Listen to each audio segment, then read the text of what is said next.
Alright, this is going to be the test of the first prototype of the Teleflite propellant. It's basically 20 grams of the propellant rammed into this and a, I think a 9/32 inch nozzle. No, a 5/32 inch nozzle. And it may KO halfway up, but we'll find out. Here we go.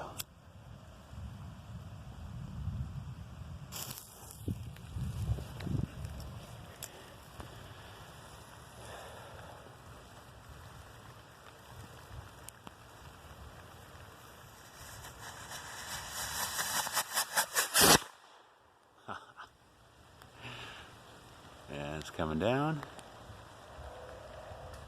and it's down. Alright, a little slow to get started. Plenty of thrust when it was going, but then once the core opened up, the burn rate went up too high, and it KO'd. So let's see what failed on it. Alright, I've got it back. It went up about 60-70 feet before it KO'd. And sure enough, I was afraid of the nozzle blowing out, which it did. On this one, I kind of accidentally made the nozzle a little bit too thin.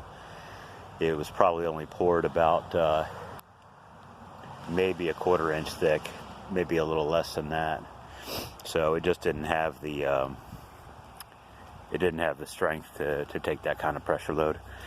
So in the next one, what I'll do is I'll pour the nozzle thicker, probably about a 1/2 inch thick. There's plenty of room because the propellant only takes up about 1/3 of that tube.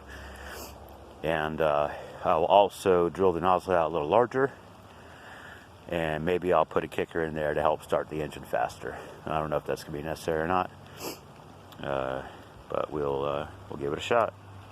Otherwise, very good flight. I might be able to reuse this tube, actually this whole motor assembly, so stand by and we'll see what we can do with it.